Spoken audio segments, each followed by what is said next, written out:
First of all, thank you for inviting me to this wonderful workshop. The title of my paper is Thomas Aquinas on the Ontology of Love, Complacentia and Communicatio. As the encyclical Laudato Si emphasizes, I quote, human life is grounded in three fundamental and closely intertwined relationships with God, with our neighbor, and with the earth itself, end of quote.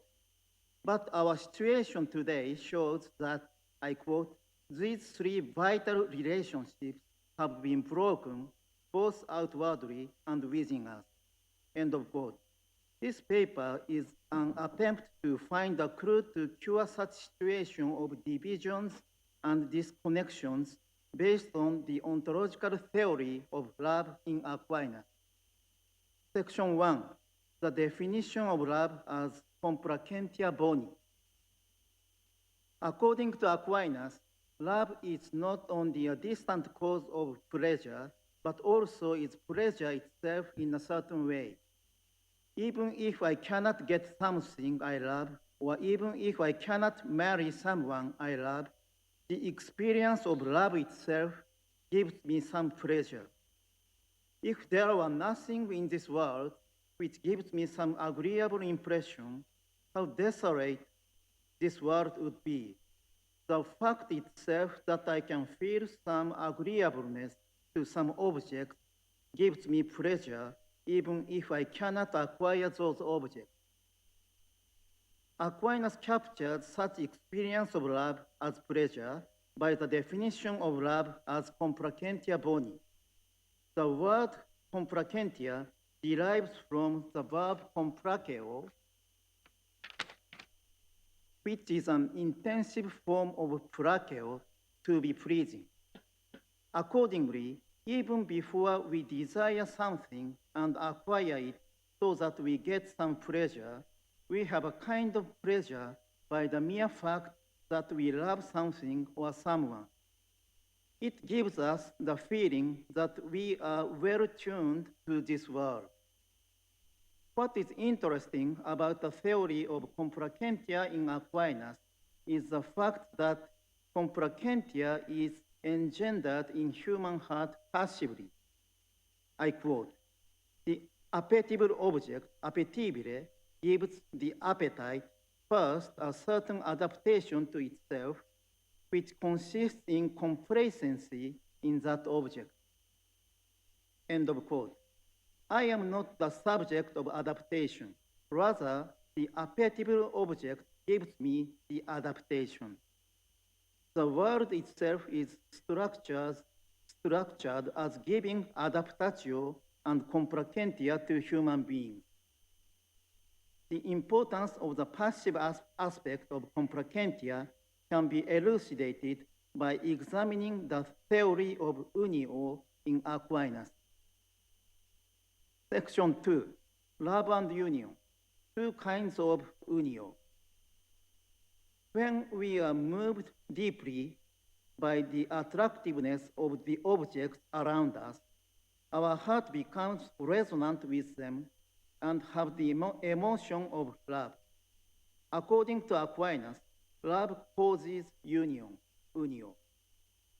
And there are two kinds of union, one of which is real union, unio realis, and the other is union according to emotion or affective union, unio affectus. Real union is a union which is realized when the lover successfully acquires the object of love. It is sometimes called a union which is the effect of love, effectus amoris.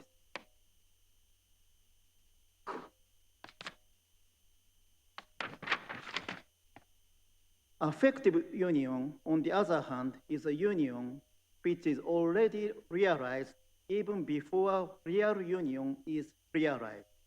It is said to be a union which is essentially love itself, essentialiter ipse amor.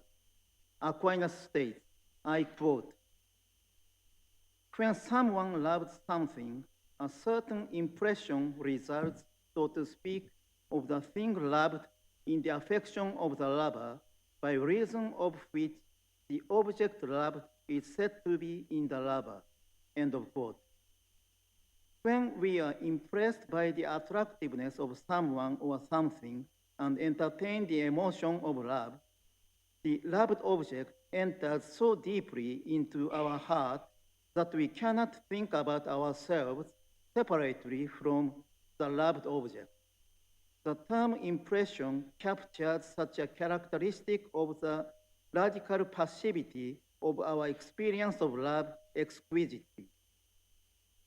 At first sight, it might seem that what is really important is unio realis, and that unio affectus is just a subjective state of mind which does not deserve the name of union. But it is not the case. For example, when I fall in love with someone, affective union with her is engendered in my heart, even if she does not know that there is such union with her in my heart. And if she starts to love me and finally we get married, real union is established there.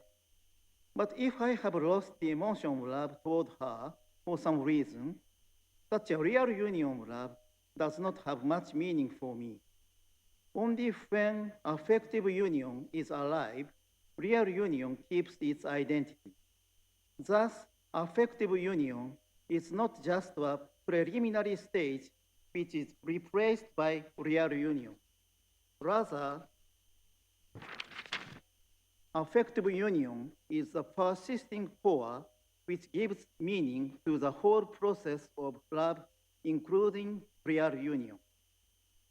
Section 3, the theory of communicatio boni.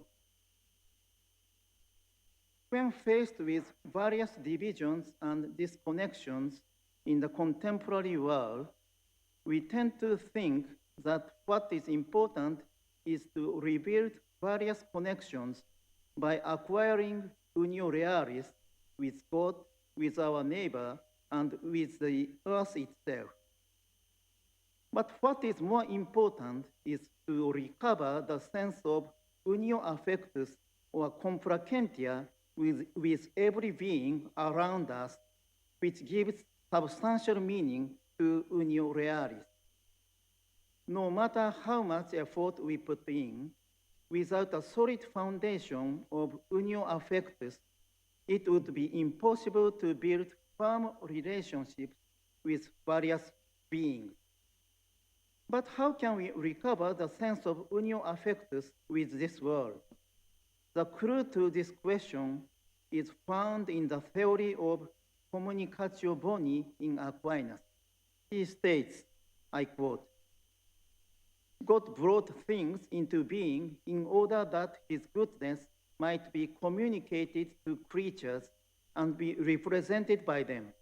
And because his goodness could not be adequately represented by one creature alone, he produced many and diverse creatures, that what was wanting to one in the representation of the divine goodness might be supplied by another.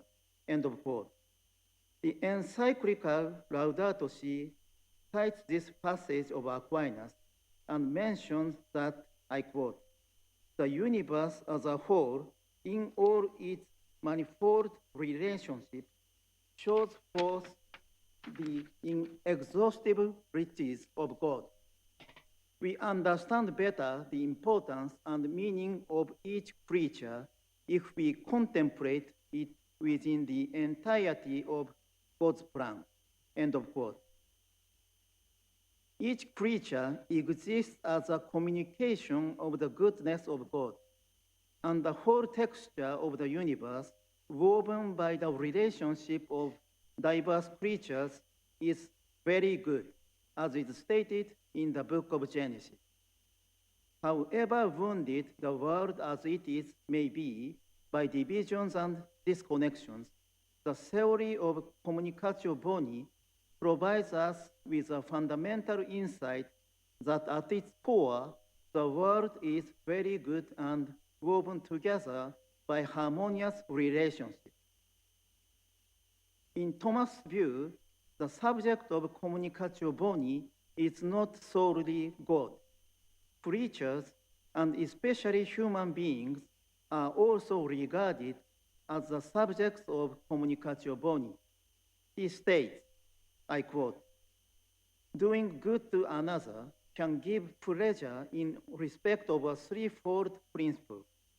One is the capacity of doing good, and in this regard, doing good to another becomes pleasant insofar as it arouses in man an imagination of abundant good existing in himself, from which he can communicate to others, ex quo positaris communicare.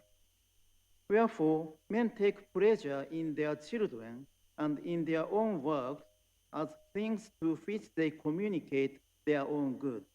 Communicant proprium bonum." End of quote. One reason why we feel joy in the presence of our own children is because we become aware of the ability within ourselves to share such precious gift of life. Feeling joy in one's own work accomplishments is also based on the same reason. Doing good to another also provides joy based on a similar structure. When we are able to do good to others, we can realize that we are beings endowed with abundant goodness. And all the goodness we have are ultimately the product of God's communicatio boni. Thus, we become the subject of communicatio boni by being communicated the abundance of God's own goodness. We usually think that we first exist and then enter into some communication. But the theory of communicatio in Aquinas shows that we exist as a communication of God's own goodness. And we ourselves can become the subject of communicatio boni by being communicated the abundance of God's own goodness. The fact that my very existence is brought about by God's communicatio boni means that the God, which is ultimate source of the entire world, accepts and affirms my entire existence. By accepting the fact that I am affirmed by God, I am empowered to accept and affirm myself regardless of my imperfections and flaws, through the fundamental acceptance and affirmation from God. And it is only through such self-affirmation that I am empowered to engage with others in a positive manner of the communication of goodness. At that moment, I stand as a partaker in the dynamic transmission of God's goodness, abundantly sharing overflowing goodness with others. Section 4, becoming the witness of the fundamental goodness of this world. As mentioned earlier, the passive aspect is emphasized in the theory of communicatio, in the theory of complacentia boni in Aquinas. But it is not just passive. Aquinas calls the good object which gives complacentia to the lover appetibile. The word appetibile can be translated as something that can be desired. It means that it is sometimes desired actually, but in other occasions, it remains undesired. Howsoever the object is attractive in itself, if the person who is worked upon by the object cannot appreciate its attractiveness, complacentia boni does not emerge in his heart. So, the emergence of complacentia boni is a collaboration between the loved object and the lover. The lover is passively impressed by the attractiveness of the loved object by actively extracting the attractiveness from the loved object. In the same way, communicatio boni is not just active. Even if I have a good will to communicate my goodness, if the object of my love does not receive it, I cannot communicate it. I remain vulnerable to the receptivity of the recipient of my communicative goodwill. Therefore, the emergence of communicatio boni is also a collaboration between the lover and the loved one. Thus, the collaboration between the loved object and the lover begins as the emergence of complacentia boni, and the collaboration develops itself into communicatio boni. So, in a sense, the active communicatio boni, which looks like the opposite of the passive complacentia boni, is itself a natural continuation of the shared agency between the loved object and the lover in the initial experience of complacentia boni.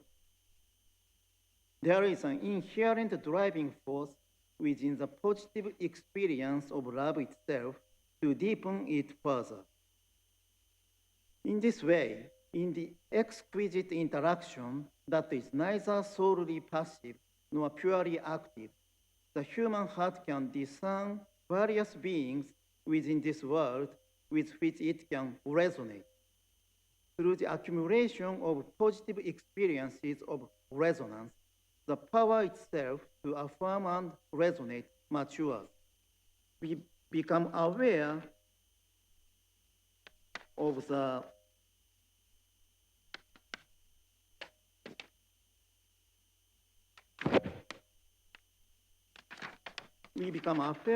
fact that the world is full of appetible things which activate our mind and help us become the subject of the communication of goodness. Aquinas defines love as consonantia with the loved object. Con means together, and sonantia is derived from sonare, which means to make a sound, to echo, and to resound. So consonantia means resonance, echoing together, resonating, harmony, concord, and agreement. When multiple entities resonate, what happens is not merely that one sound is passively received by another. By receiving stimulation from one entity, the other entity itself spontaneously starts to emit sound, resulting in resonance between them. In the same way, when resonating with the goodness of an object, I am not merely passively moved by it. By being struck by the attractiveness of the object, my heart is invigorated, which in turn allows me to actively draw out the attractiveness of the object in new ways.